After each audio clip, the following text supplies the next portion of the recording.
তাহলে সরকারের কাছে জনগণের কতটা প্রাপ্য আছে? প্রথম নম্বরটা কি? সমস্ত জনগণের ঘরে ঘরে যদি ক্ষুধা নিবারণ উপযোগী খাদ্য পৌঁছাতে হয় সরকারের, বিদেশে বাড়ি ঘর বানানো যাবে না। এমন রাজনীতি হালাল না হারাম? জনগণের পেটে লাঠি দিয়া বিদেশে বাড়ি বানানোর রাজনীতি হালাল না হারাম? কোন সাহসে হারাম রাজনীতি করে? কারণ যেই শিক্ষায় শিক্ষিত সেই শিক্ষার মধ্যে শেষ বিচারের দিন আল্লাহর কাছে কি জবাব দিব সেই ভয় নাই। উমরের অন্তরেও সেই ভয় ছিল না। এই জন্য 8 বস্তা গোলাম সাথে থাকা সত্ত্বেও 8 বস্তা নিজের ঘাড়ে বহন করে বিধবার ঘরে পৌঁছে দিয়েছিল। হয়েছিল না? তাহলে বলেন তো, শেষ বিচারের ভয় অন্তরে থাকলে কোন মানুষ জীবনের কোন স্তরে দুর্নীতিবাদ হতে পারে? তাদের দুর্নীতিমুক্ত সমাজ গড়ার শিক্ষা একমাত্র মাদ্রাসা শিক্ষা। আরেকটা ঘটনা বলবো। এই খলিফা উমর এক সময় মরুভূমির রাস্তা দিয়ে যাচ্ছিলেন, সাথে খাওয়ার কিছু নাই, পেটে ছিল বড় খিদা। এমত অবস্থায় মরুভূমিতে না বাড়ি ঘর আছে, না দোকানপাট আছে, খানা পানি জোগাড় করারও কোনো ব্যবস্থা নেই। খলিফা উমরের বড় কষ্ট হচ্ছে। এমত অবস্থায় তিনি দেখলেন মরুভূমিতে একটা রাখাল ছেলে এক পাল ছাগলের রাখালি। সেই রাখাল ছেলে তার পালে একটা দুধের ছাগলের দুধ গ্রহণ করে পান করল। খলিফা উমর সেই রাখাল ছেলের কাছে গিয়ে বললেন, রাখাল ভাই, তোমাকে দেখলাম একটা ছাগলের দুধ গ্রহণ করে পান করেছ, আর একটা ছাগলের দুধ গ্রহণ করে আমাকে একটু পান করতে দাও, আমার পেটে বড় খিদা। এই রাখাল ছেলেটাও সেই বিধবা মহিলার মতো। খলিফা উমরের নাম শুনেছে কিন্তু দেখেনি কিন্তু। তাই রাখাল ছেলে বলল, মুসাফির মিয়া, এই ছাগলের পালের মালিক আমি নই, আমি মালিকের বেতন ভোগী চাকর। মাস শেষে যে নগদ টাকা দেবে মালিক, সেটাও আমার বেতন। রাখালি করার সময় পেটে খিদা লাগলে একটা ছাগলের দুধ গ্রহণ করে পান করি, এটাও আমার বেতন। কিন্তু তুমি যেহেতু আমার মালিকের বেতন ভোগী চাকর না, কাজেই মালিকের অনুমতি ছাড়া আমি তোমাকে এক ফোঁটা দুধ দিতে পারি। খলিফা উমর মনে মনে ভাবলেন যে এই রাখাল ছেলের কথায় আমার পেটের খিদা গেলে গেল না গেল নেই, কিন্তু আমার দেশের একটা রাখাল ছেলের মধ্যে যে জবাবদিহিতামূলক ভয় আছে, এতেই আমার আত্মাটা তুষ্ট। আমার দেশের এক রাখাল ছেলে এত বড় আমানতদার যে মালিকের অনুমতি ছাড়া তার মাল কাউকে দেয়। কিন্তু আমানতদারির কারণেই আমাকে কথাটা বলল, নাকি আমাকে ফাঁকি দেওয়ার জন্য বলল, তাকে পরীক্ষা করা দরকার। তাই খলিফা উমর তাকে পরীক্ষা করার জন্য বলেন, ঠিক আছে, একটা ছাগলের দুধ যদি আমাকে বিনামূল্যে না দাও, তাহলে একটা দুধের ছাগল আমার কাছে উচিত মূল্যে বিক্রি করে দাও। এতে আমার একটা উপকার হবে, তোমার একটা উপকার। আমার উপকার এই হবে, এক্ষণে আমি ছাগলটা কিনে নিয়ে দোহন করে দুধ পান করবো, আমার পেটের খিদা নিবারণ হবে। আর তোমার উপকার এই হবে, মালিক যা বেতন দেওয়ার তো দিবেই, একটা ছাগলের মূল্য তুমি বেতনের অতিরিক্ত পাইলা, এটা তোমার উপকার। এই কথা বলার সাথে সাথে রাখাল ছেলে খলিফা উমর চিনে না মুসাফির লোকটা? খলিফা উমর চিনে না। রাখাল ছেলে বলে, মুসাফির মিয়া, তোমার কথা মতো একটা দুধের ছাগল তোমার কাছে বিক্রি করে মূল্যটা যদি আমি আত্মসাৎ করে ফেলি, মালিক যখন গুনে দেখবে পালের ছাগলেরটা কম, তখন তো আমাকেই জিজ্ঞাসা করবে ছাগলেরটা কম কেন, মালিককে কি করবে? মুসাফির লোকটা বলল, মালিককে বলবা একটা ছাগল বাঘে ধরে নিয়ে গেছে। বাঘের ছাগল ধরে নিয়ে গেলে রাখাল ছেলের ফিরাবার কোনো ক্ষমতা নাই, কাজেই তোমার বিরুদ্ধে বিচার চলবে, দূরের কথা কোনো অভিযোগ। এই কথা বলার সাথে সাথে রাখাল ছেলে মুসাফির লোকটার প্রতি দারুণ ভাবে খেপে গেল। বলল, এই বেটা মুসাফির, দ্বারা আমার একটা কথা শুনলাম, আমি আমার মালিকের বিশ্বস্ত চাকর, আমি যদি মালিককে বলি যে একটা ছাগল বাঘে ধরে নিয়ে গেছে, তাহলে 100 বিশ্বাস করবে, কোনো আপত্তি করবে না আমার বিরুদ্ধে। কিন্তু তুই বল, শেষ বিচারের দিন আল্লাহ যখন জিজ্ঞাসা করবেন ছাগলটা কি করছিলি, তখন কি বলবে? এরা উমরের দেশের একটা রাখাল ছেলে দুর্নীতিবাদ হতে পারলো না, জবাবদিহিতার ভয়ে। উমরের দেশের একটা অশিক্ষিত রাখাল ছেলে দুর্নীতিবাদ হতে পারলো না কেন? জবাবদিহিতার ভয়ে। এই ভয় মানুষের অন্তরে একমাত্র মাদ্রাসা শিক্ষার দ্বারা সৃষ্টি হয়। এই ভয় মানুষের অন্তরে একমাত্র মাদ্রাসা শিক্ষার দ্বারা সৃষ্টি হয়। এইটাই বর্তমান দুনিয়ায় মাদ্রাসা শিক্ষার বৈশিষ্ট্য। এটাই বর্তমান দুনিয়ায় মাদ্রাসা শিক্ষার বৈশিষ্ট্য। এখানে একদল থাকেন মাদ্রাসা শিক্ষায় শিক্ষিত, আর একদল থাকেন মাদ্রাসা শিক্ষায় শিক্ষিত নয়, কিন্তু মাদ্রাসা শিক্ষার আলোতে এদের অন্তরটা আলোকিত। আর একদল থাকেন শিক্ষিত না, অন্তর আলোকিত না, অন্ধকার। এই 3 দল মানুষ বাংলাদেশে আছে। কত দল?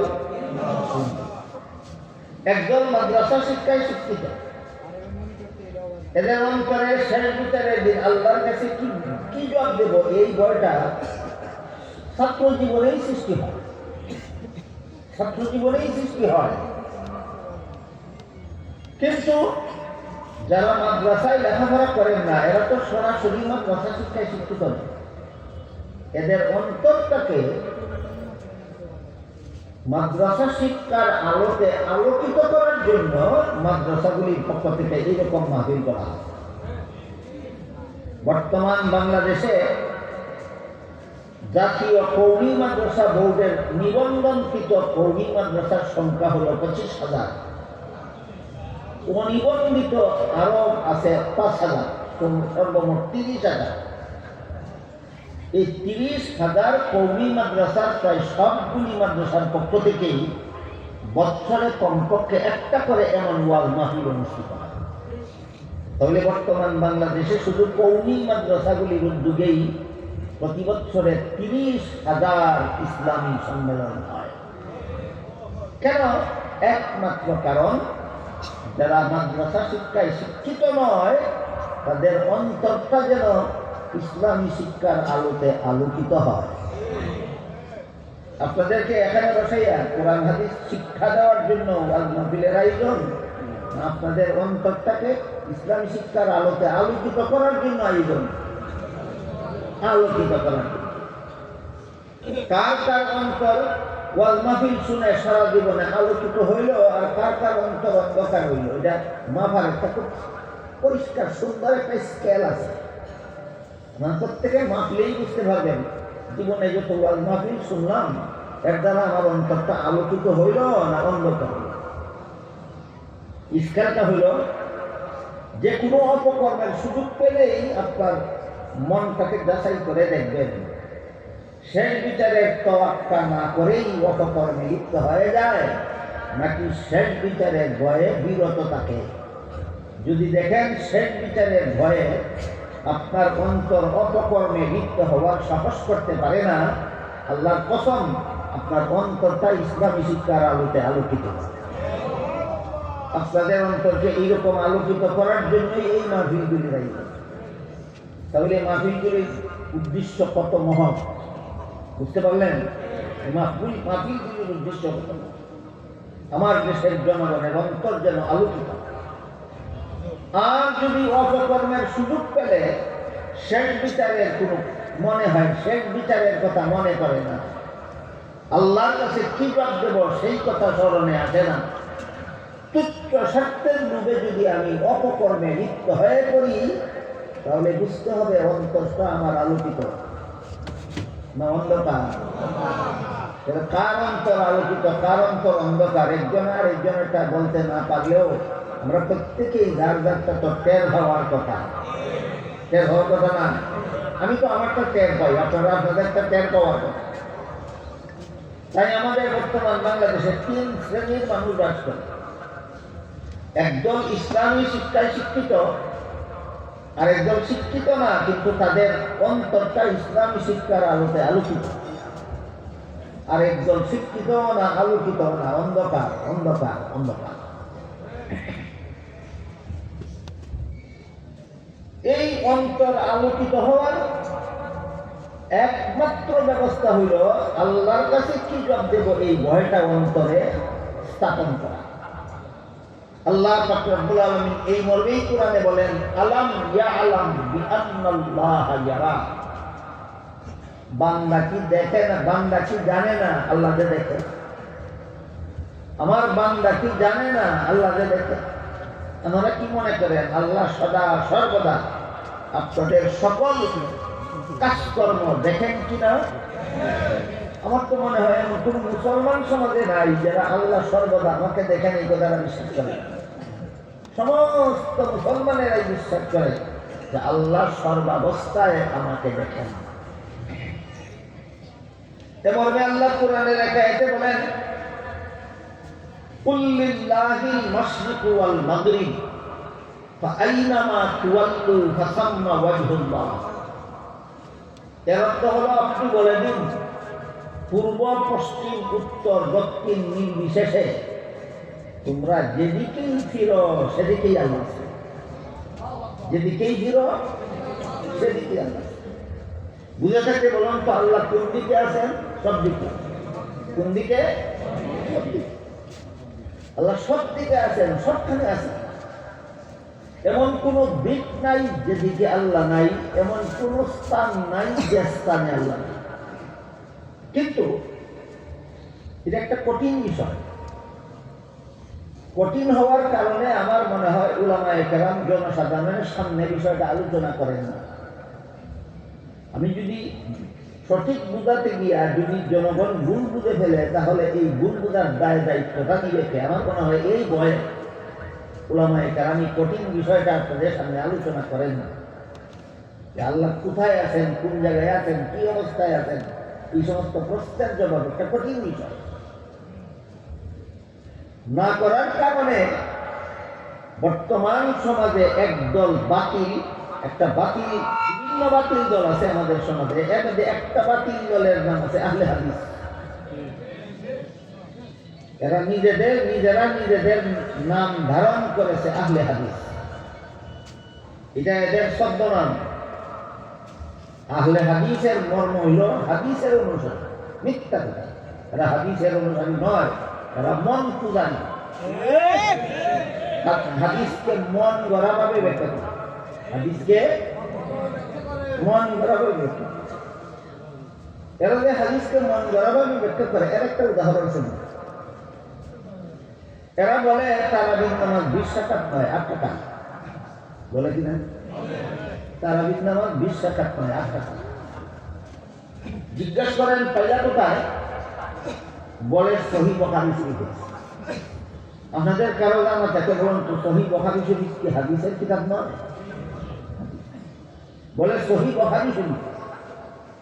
সহিহ বুখারী শরীফ তার হাতে তুলে দিয়ে বলুন, দেখাও কোন হাদিসে আছে তারাবির নামাজ 20 রাকাত। তখন বলে আমি পড়তে জানি না। কি বলে? তুই বেটা না গালে না খাওয়া অঙ্গ ভাঙা চুল কাটতে গেলে কেন? তুই যেটা পড়তে জানোস না সেটা রেফারেন্স দিলে। তখন বলে বাংলা বুখারী থেকে।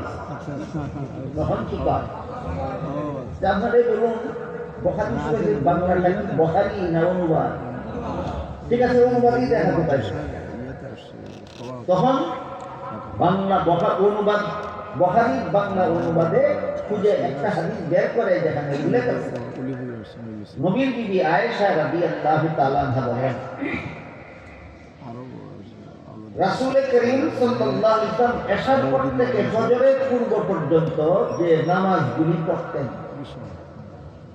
প্রায় প্রতি রাতেই আল্লাহ রাসূল এশার পরে ফজর গভীর রাতে অনেক নামাজ পড়তেন। এই নামাজগুলিকে হাদিসের ভাষায় সলাতুল লাইল বলা হয়, যার বাংলা অর্থ হলো রাতের নামাজ। হাদিসের ভাষায় বলে সলাতুল লাইল, বাংলা অর্থ হলো রাতের নামাজ। তো বুখারীর হাদিস পড়লে নবী বিবি আয়েশা বলেন আল্লাহর রাসূল রাতের নামাজ 12 মাস যে রাতের নামাজ পড়তেন এটা হলো বিতির সহ 11 রাকাত। বিতির সহ, তাহলে 11 রাকাত থেকে বিতিরের 3 রাকাত বাদ দিলে এই তো 8 রাকাত কম। এই যে 8 রাকাত নবী বিবি আয়েশা কি বলেছেন, 8 রাকাত নামাজ রাসূল কোন কোন মাসে পড়তেন? আপনারাই বলুন, 12 মাস যে 8 রাকাত নামাজ রাসূল পড়তেন এটার নাম তারাবি না তাহাজ্জুদ? তুই বেটা বাটপার, নবীর হাদিস নিয়ে বাটপারি করলি না।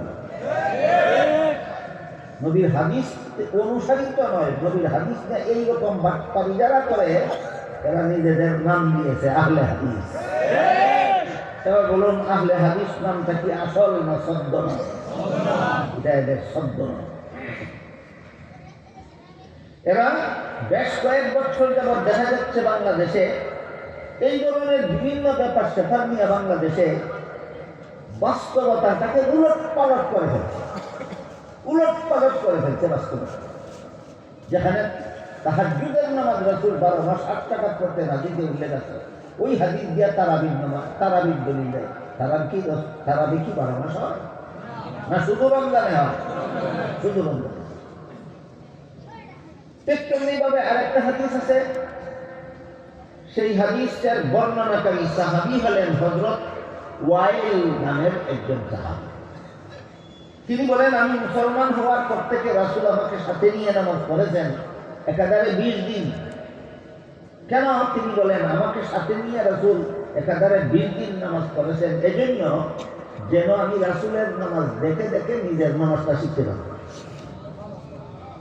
এই 20 দিনের মধ্যে রাসূল 3টা নামাজে আমিন জুড়ে বলেছেন, আর বাকি সবগুলি নামাজেই রাসূল আমিন আসতে বলেছেন। তারপরে তিনি বলেন, 3টা নামাজে রাসূল আমিন জুড়ে বলেছেন আমার মতো মুসলিমকে শিক্ষা দেওয়ার জন্য যে ইমাম যখন সূরাতুল ফাতিহা পড়ে শেষ করেন তখন মুক্তাদিদের জন্য আমিন বলা সুন্নাত। রাসূল যদি 2-3টা নামাজে আমিন জুড়ে বলতেন না তাহলে আমিন বলা সুন্নাত কথা বা আমি শিখতেই পারতাম না। 20 দিনের মধ্যে 3টা নামাজে রাসূল আমিন জুড়ে বলেছেন আমার মতো মুসলিমকে শিক্ষা দেওয়ার জন্য, আর বাকি সবগুলি নামাজেই রাসূল আমিন আসতে বলেছেন। আসতে বলা উত্তম হওয়ার কারণে। হাদিসটা বুঝা থাকলে এবার বলুন, 3টা নামাজে রাসূল আমিন জুড়ে বলেছেন কথাটা হাদিসে আছে কিনা? আছে। কারণও উল্লেখ আছে। উত্তম হওয়ার কারণে না মুসলিমকে শিক্ষা দেওয়ার জন্য? এই 3 নামাজ ছাড়া বাকি সবগুলি নামাজেই রাসূল আমিন আসতে বলেছেন শিক্ষা দেওয়ার জন্য না উত্তম হওয়ার কারণে? এই হাদিসের প্রথম অংশটা আপনাদের শোনায় বাটপারেরা, দ্বিতীয় অংশ শোনাই না। এরা নবীর হাদিস নিয়ে কেমন বাটপারি করে দুটো উদাহরণ দিল। প্রথম অংশটা শোনায়, দ্বিতীয় অংশটা বলেই না। দেখি হাদিস নিয়ে কাপটুপি নয়। বলেন, এদের নাম আহলে হাদিস হতে পারে না আহলে হাদিস নামের বাটপা? আহলে হাদিস নাম। এরা করতেছে কি, এই যে আল্লাহ, আমরা যেদিকে ফিরি সেদিকেই আল্লাহ আছেন। এই যে একটু আগে আলোচনা হইল, যেদিকে ফিরি সেদিকেই আল্লাহ আছে। এ মর্মে কোরআনে অনেকগুলি আছে। একান্তে আল্লাহ বলেন, মা মিন নাজওয়া সালাসাতিন ইল্লা হুয়া রাবিউহুম ওয়ালা খামসাতিন ইল্লা হুয়া সাদিসুহুম ওয়ালা আকসারা মিন যালিকা ওয়ালা আদনা মিন যালিকা ওয়ালা আকসারা ইল্লা হুয়া মাআহুম। এর অর্থ হলো, তোমাদের কোনো 3 ব্যক্তি যদি চুপে চুপে কথা বলে আল্লাহ তাদের কাছে সেখানেও থাকেন। তোমাদের কোনো 5 ব্যক্তি যদি কানে কানে কথা বলে আল্লাহ তাদের সাথে সেখানেও থাকেন। 3 ব্যক্তি 5 ব্যক্তি উদাহরণস্বরূপ বলা হলো। 3 ব্যক্তির কম ব্যক্তি যেখানে থাকে আল্লাহ সেখানেও থাকেন, 5 ব্যক্তির বেশি ব্যক্তি যেখানে থাকে আল্লাহ সেখানেও থাকেন। এবার বলেন, আপনারা এখানে 3 ব্যক্তির কম ব্যক্তি না 5 ব্যক্তির বেশি ব্যক্তি? আল্লাহ এখানেও। এই ধরনের অনেক আয়াত আছে। এই আয়াতগুলির কারণেই এই আয়াতগুলির শিক্ষাই হলো যে আল্লাহ তো আমার কাছেই আছেন, আমাকে তো দেখতেছেন। সুতরাং দুর্নীতি কোন সাহসে করবো, অপকর্ম কোন সাহসে করবো? আল্লাহ তো আমার কাছেই আছেন, আমাকে তো দেখতেই আছে। বলেন আল্লাহ আমরা যে যখন যেখানেই থাকি তার সাথে তখন সেখানেই থাকেন। এই শিক্ষার দ্বারাই আমাদের অন্তরে জবাবদিহিতা জাগ্রত হয়। এই শিক্ষার দ্বারাই আমাদের অন্তরে কি জাগ্রত হয়? জবাবদিহিতা জাগ্রত। এখানে এসে এই লামাদাবিরা বাংলাদেশের মুসলমানদেরকে একটা কুফুরি আকিদা শিক্ষা দিয়ে চলেছে। কুফুরি, প্রকাশ্য কুফুরি আকিদা। সেটা কি? তারা বলে বান্দা যেখানে যেখানেই আছেন সেখানে সেখানে আল্লাহ আছেন। এটা ভুল। আল্লাহ শুধু আরশের উপরে আছে। আল্লাহ শুধু আরশের উপরে। আমি আপনাদের একটা কথা জিজ্ঞেস করি, আল্লাহ যদি সবখানে থাকেন, আরশ বাদ দিয়া না আরশ সহ? আরশে আছেন, এটা তো কোরআনই আছে। শুধু আরশে আছেন, এটা বলে কিভাবে কোরআন হাদিসের বিকৃতি করে আপনি বুঝতে পারতেছেন? আল্লাহ আরশে আছেন, এটা তো কোরআনেও আছে, সব মুসলমান জানেও মানে, কিন্তু শুধু শব্দটা পাইলা কোথায়? এটা এদের হুকামের কথা। আল্লাহ শুধু আরশে আছেন, এটা আল্লাহ হাবিদের পকেটের কথা। আল্লাহ শুধু আরশে আছেন না। আল্লাহ কি বলেন? আল্লাহ বলেন ওয়ামা কুন্না গায়বিন, আমি কোথাও অনুপস্থিত নই। আমি কোথাও। আচ্ছা আপনারা কি বুঝে শুনে বলেন তো, যিনি কোথাও অনুপস্থিত নন তিনি উপস্থিত কোথায়? সর্বত্র। সর্বত্র। তাদের কোরআনের বহু আয়াতে আল্লাহ এই কথাটা বলেছেন যে আমি সর্বত্র বিরাজমান, সর্বত্র বিরাজমান, সর্বত্র বিরাজমান। কিন্তু সর্বত্রের মধ্যে আসমানও আছে কিনা? সর্বত্রের মধ্যে জমিনও আছে কিনা? সর্বত্রের মধ্যে আরশও আছে কিনা? সর্বত্রের মধ্যে পাতাল পুরীও আছে কিনা? সুতরাং আল্লাহ সর্বত্র বিরাজমান। এই কোরআনের এতগুলি আয়াতের দ্বারা প্রমাণিত এই কথাটাকে এই লামদাবিরা একটা চাপাবাদীর দ্বারা অস্বীকার করে। কিসের দ্বারা? কোরআনের আয়াতগুলিকে অস্বীকার করে চাপাবাদীর দ্বারা। চাপাবাদীটা শুনুন, বলে আল্লাহ যদি সব জায়গায় থাকেন তাহলে তো টয়লেটের ভিতরেও থাকবেন, তখন তো আল্লাহ নাপাক হয়ে যাবে। আমি জবাব দেওয়ার আগে জিজ্ঞেস করতে চাই, তোমার এই কথাগুলি কোন সূরার কত নম্বর আয়াতের তর্জমা? না চাপাবাদী? কোন কিতাবের কত পৃষ্ঠার হাদিস? না চাপাবাদী? চাপাবাদী। চাপাবাদীর দ্বারা আকীদা বিশ্বাস প্রমাণ হয় না, আকীদা বিশ্বাস কোরআন হাদিসের দ্বারা প্রমাণ হয়। এবার আসল জবাব,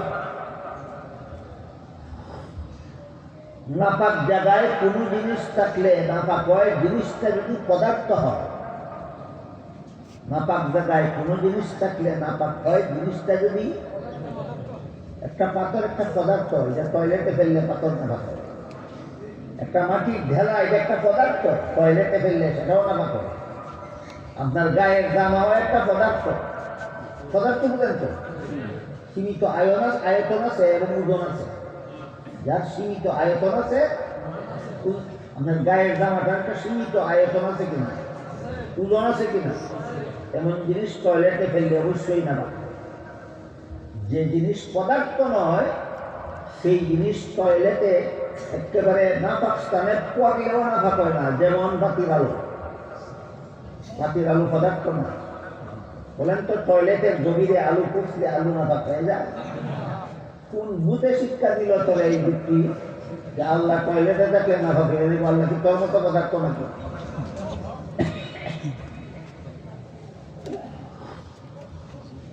বলেন আপনাদের দৃষ্টি শক্তি যে আমি দেখতেছি আপনাদের ওই শেষ সীমানা করতে না, সেখান থেকে দেখতেছেন আমাকে, এই যে এইটার নাম দৃষ্টি শক্তি। দেখি কোনো পদার্থ দৃষ্টি পড়ে না নাপাক জিনিসের উপর? দৃষ্টি নাপাক হয়ে যায় কেন? নাপাক হলো না। দৃষ্টি শক্তির নাম পদার্থ নয়, নাপাক স্থানে থাকলেও নাপাক হয় না। আল্লাহরে পদার্থ মনে করছে তোর মতো এই সর্বত্র বিরাজমান থাকে নাপাক হইয়া দেব? আল্লাহ কোরআনের বহু আয়াতে বলেছেন আমি সর্বত্র বিরাজমান। আর তুই বেটা চাপাবাজি থেকে টয়লেটও তাকে না ভাবতে দিবে, তাহলে তো তোর দৃষ্টিটাও না ভাব।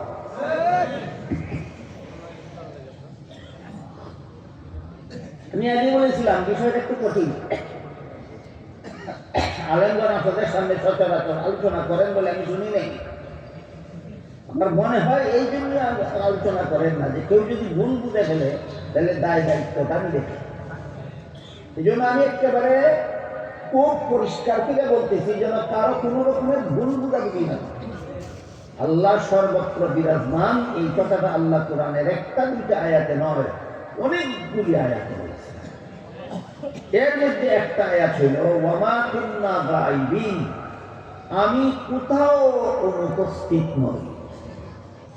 বুঝা থাকলে বলুন, যিনি কোথাও অনুপস্থিত নন তিনি উপস্থিত কোথায়? সর্বত্র বিরাজমান। আরেকটা কথা শোনা, এটা আরেকটা কঠিন হবে। লামাজাবিদের খপ্পর থেকে আপনাদের ইমান হেফাজতের জন্য আমি বাধ্য হয়েছি কঠিন কথাগুলি আপনাদের সামনে তুলে ধরা। এরা এই বিষয়টাকে কেন করে কুফরি আকীদা প্রচার করে বেড়াচ্ছে বাংলাদেশ। আরেকটা কঠিন কথা হলো, দেখুন তো তারা মনে মনে চিন্তা করে অতীতকালে এমন একটা সময় ছিল কিনা যে সময় আল্লাহ ছাড়া জগতের আর কিছুই ছিল না। দেখুন তো আপনাদের ঈমান কি বলে। অতীতকালে এমন এক সময় ছিল যখন আল্লাহ ছাড়া কিছুই, স্থান বলতে কিছুই ছিল না। না আরশ ছিল, না পাতাল ছিল, না আসমান ছিল, না জমিন ছিল, না পাহাড় ছিল, না সাগর ছিল, না মানব ছিল, না দানব ছিল, কিছুই ছিল না।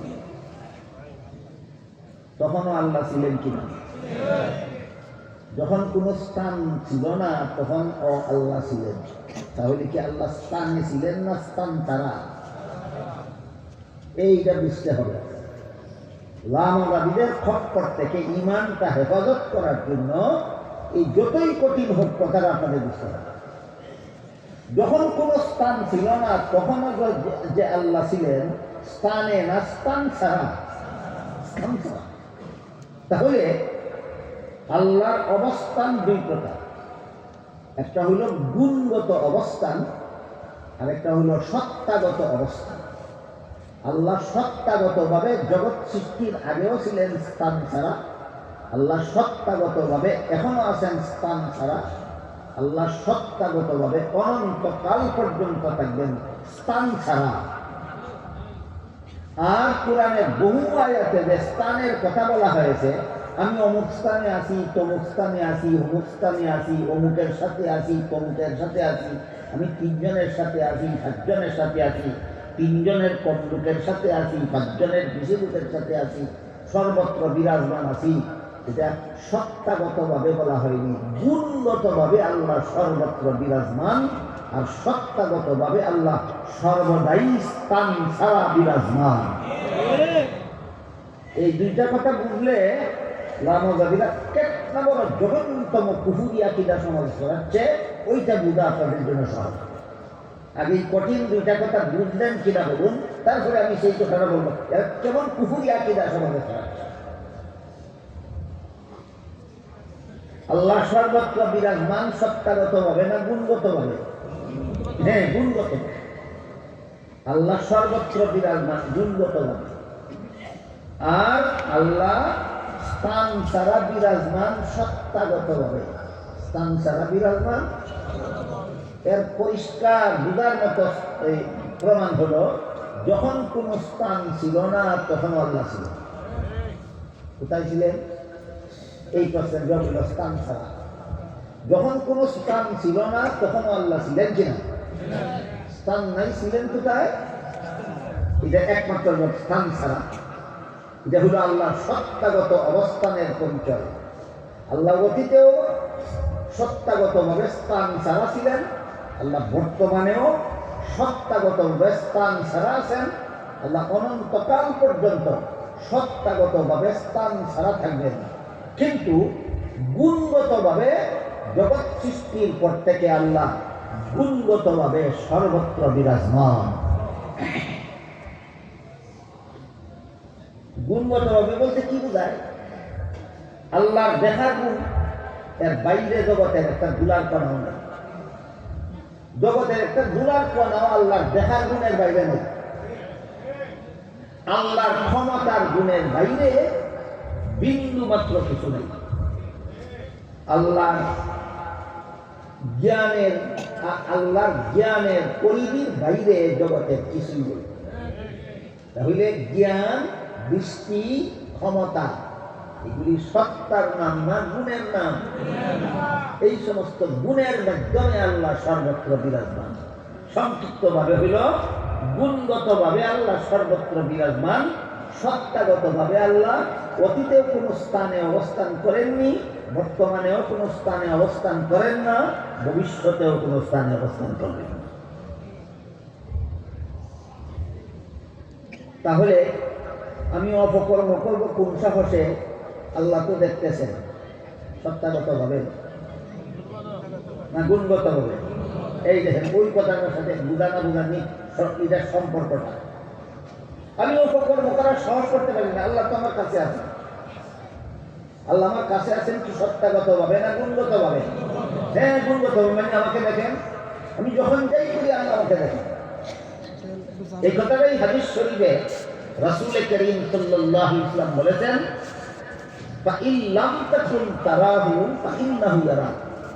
তুমি যদিও আল্লাহকে দেখো না, আল্লাহ কিন্তু সদা সর্বদা তোমাকে দেখেন। তাহলে আল্লাহ আমাকে সদা সর্বদা দেখেন, এই অর্থে আল্লাহ সদা সর্বদা আমার কাছে হাজির নাজির, সর্বত্র বিরাজমান, সর্বদর্শী। এইভাবে যারা আমরা আল্লাহকে সব সময় আমাকে দেখেন বলে বিশ্বাস করি, গুণগত ভাবে আল্লাহ সদা সর্বদা আমার সাথে আছেন বলে বিশ্বাস করি, এই বিশ্বাস যদি আমার অন্তরে জাগ্রত হয়, কোনো অপকর্মের সাহস করতে পারে না। তখন জবাবদিহিতামূলক অনুভূতি মানুষের অন্তরে জাগ্রত থাকে, তখন আর সে দুর্নীতিবাদ হতে পারে না। কাজে আল্লাহ সর্বাবস্থায় আমার সাথে আছেন, আল্লাহ সর্বাবস্থায় আমাকে দেখেন, এই জ্ঞানটাই, এই বিশ্বাসটাই, এই আকীদাটাই হল জবাবদিহিতামূলক অন্তর গঠন করার ফাউন্ডেশন। আল্লাহ সর্বাবস্থায় আমার সাথে আছেন কথাটা যদি বিশ্বাস করি না, আল্লাহ সর্বাবস্থায় আমাকে দেখেন কথাটা যদি বিশ্বাস করি না, তাহলে তো পর্দার আড়ালে ভুলাইখার মতো পর্দার আড়ালে অপকর্মের সাহস পেয়ে যাব। আমি যতই পর্দার আড়ালে যাই না কেন, আল্লাহ আমাকে দেখেন, যেহেতু আল্লাহ হাজির নাজির। এবার বলুন, সত্তাগত ভাবে না গুণগত ভাবে? গুণগত ভাবে।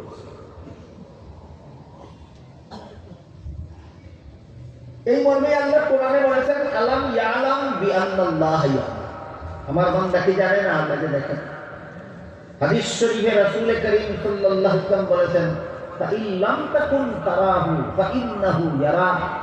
তুমি যদি আল্লাহকে দেখো না, আল্লাহ কিন্তু তোমারে দেখেন। আরেকটা প্রশ্নের, কঠিন একটা প্রশ্নের জবাব দিয়ে আজকে কথা শেষ করতে চাই। যদি 2-3 মিনিট মনোযোগে শুনবেন বলেন, 2-3 মিনিট, সেটা হলো, আল্লাহ যদি সদা সর্বদা আমার কাছে থাকেন, আল্লাহ যদি সর্বত্র বিরাজমান থাকেন, সদা সর্বদা আমার কাছে থাকেন, রাসূল বলে দিয়েছেন, তুমি যদিও দেখো, কেন আমার কাছে থাকলে আমি দেখি না কেন? এই ব্যাপারটা, আমার কাছে থাকেন তাহলে আমি দেখি না কেন? এই প্রশ্নের জবাব হলো, আল্লাহকে দেখার জন্য যে পরিমাণ চোখে যে পরিমাণ পাওয়ারের দরকার, আল্লাহ ইচ্ছাকৃতভাবে দুনিয়ার জীবনে কোনো মানুষের চোখে সেই পরিমাণ পাওয়ার দেন না। সেই পরিমাণ পাওয়ার দেন না। কেন দেন না? দিলে তো দেখবেই, কিন্তু দেখলে তার ইমানটা গ্রহণযোগ্য হবে না। আল্লাহকে দেখে ইমান আনলে ইমান কবুল হয় না, আল্লাহকে না দেখে ইমান আনলে ইমান কবুল হয়। এই জন্য আমাদের ইমানটাকে গ্রহণযোগ্য বানাবার জন্য দুনিয়ার জীবনে আমাদের চোখে আল্লাহকে দেখার মতো পাওয়ার দেন না। বিষয়টা বোঝা থাকলে বলুন তো, দুনিয়াতে আমার চোখে আল্লাহকে দেখার মতো পাওয়ার না দিয়ে আল্লাহকে আমাকে বঞ্চিত করলেন না ইমান কবুল হওয়ার ব্যবস্থা করলেন? কথাটা জানলে আমরা আল্লাহর কৃতজ্ঞতা স্বীকার করবো, না জানলে? এই কথাটাও আমাদের সকলের জানা দরকার যে আল্লাহ কত বড় মেহেরবানি করেছেন। দুনিয়াতে আমার চোখে আল্লাহকে দেখার মতো পাওয়ার না দিয়া আমার ইমানটা যেন গ্রহণযোগ্য হয়। এই কথাটা না জানার কারণে বর্তমান মুসলমান সমাজের বড় বড় শিক্ষিত পণ্ডিতেরা নাস্তিক হওয়ার হিড়িক করেছে। বলে আল্লাহ থাকলে দেখি না কেন, আল্লাহ থাকলে এই কারণে দেখো না, আল্লাহ আছেন এই কারণে দেখো না। বুঝতে পারলেন শিক্ষিত মুসলমান নাস্তিক কেন হয়? আল্লাহ থাকলে দেখি না কেন এই প্রশ্নের কারণে, এই প্রশ্নের আড়ালে এরা নাস্তিক। আপনারা কি বুঝতে পারলেন? আল্লাহ আমার সর্বদা আমার সামনে আছেন, আমি দেখি না কেন? দেখার মতো পাওয়ার আমার চোখে দেওয়া হয় কেন? হওয়ার দেওয়া হলো না ইমান কবুল হওয়া। কিন্তু হাদিস শরীফে আল্লাহ রাসূল বলে দিয়েছেন পরকালের জীবনে আল্লাহ সমস্ত মুমিন বান্দাদের চোখে আল্লাহকে দেখার মতো পাওয়ার দিবেন। তখন প্রত্যেকটা মুমিন বান্দা আল্লাহকে পরকালে পূর্ণিমার চন্দ্রের চেয়ে আরো পরিষ্কার ভাবে দেখতে পাবে। এখানে আরেকটা গুরুত্বপূর্ণ কথা আছে, সেটা হল আমরা তো না দেখেই বিশ্বাস করে ফেলেছি দুনিয়ার জীবনেই, তাইলে আর পরকালে দেখার মতো পাওয়ার দেওয়ার দরকারটা কি, আর দেখারই দরকারটা কি? এই প্রশ্নের জবাব হলো পরকালে মুমিন বান্দারা জান্নাতের সমস্ত নিয়ামত ভোগ করে যে আনন্দ পাবে, আল্লাহকে দেখার আনন্দ হবে তার চেয়েও বেশি।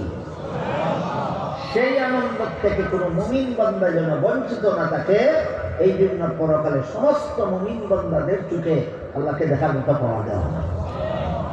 তখন বুঝলো আল্লাহ কেমনে সর্বত্র বিরাজমান হয়।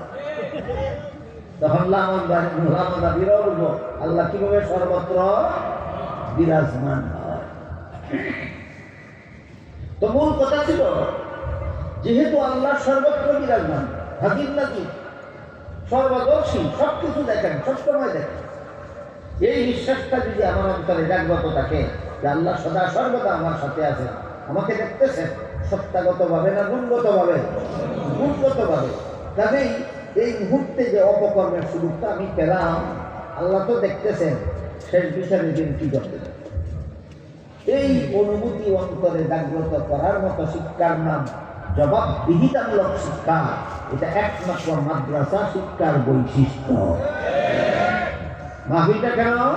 আপনাদেরকে এই শিক্ষার আলোতে আলোকিত করার জন্য। আমি দোয়া করি আল্লাহ আপনাদের সবার অন্তরকে ইসলামী শিক্ষার আলোতে আলোকিত করার তৌফিক দান করুন। আমিন। সুবহান রাব্বিকা রাব্বিল ইজ্জাতি আম্মা